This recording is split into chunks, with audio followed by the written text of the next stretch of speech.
Hello students, welcome back once again for yet another class for class 9, and the subject that I've been taking here is geography. So today we start a new chapter, and I just hope my dear students are doing the assignments that are given to you from the previous chapters. We have to finish a couple of chapters still by the end of this academic session, and please do study well as we proceed the chapters on. So today we do a new chapter, and that is the hydrosphere, that is the oceans. We come to a new section. Now what is the hydrosphere? Now if you see, the earth is basically a planet covered with water. Therefore it's called as a watery planet.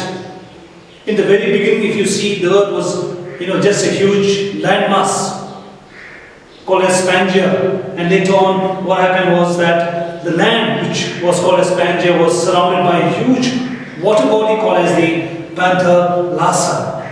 Later on what happened is because of the continental drift, what happened is the continents started to drift away, and that's how today we have the different continents that is there today. Now coming back again, hydrosphere. What is the hydrosphere?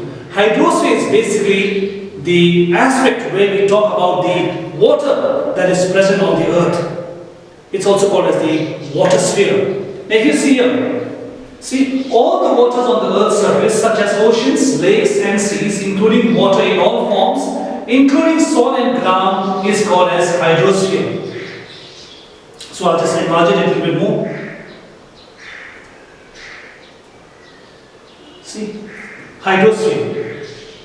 Hydrosphere is known as the water sphere. You see, it's also called as the water sphere.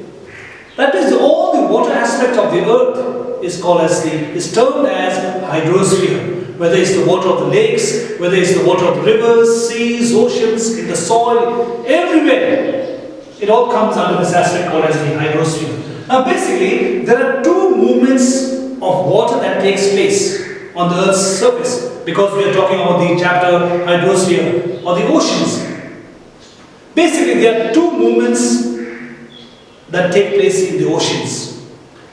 They are the horizontal movement, that means when the water moves straight this way or this way, because we all know that the water moves from the warmer area to a colder place, and then again water moves from the cold areas to warmer areas. So that horizontal movement is the first one, horizontal movement. That is the ocean currents. And then we have the second movement, that is the vertical movement. That is the water rising from the bottom, and again the water from the top surface sinking down. See, circulation of water taking place, the movement taking place. That is the vertical movement of water that takes place in the oceans. Okay. Now see, horizontal movement, the ocean currents, and the vertical movements, rising of bottom water and sinking of surface water. So that is basically the movement that takes place in the oceans, the ocean currents. If you say what is an ocean current? The ocean current is the horizontal movement of water. See, the horizontal movement of water in the ocean is termed as the ocean currents. When the water moves in a definite direction in the ocean, that movement is called as the ocean currents. Now let's go a little bit further. What is a tide? This is another movement that takes place in the ocean. See, the regular periodic rise and fall of the water level in the ocean twice in about 24 hours is called as tides. Ocean current is one movement of water that takes place in the oceans. When the water moves this way horizontally or vertically, that is the movement that takes place. These are the two movements that take place. See, the first one is the ocean currents.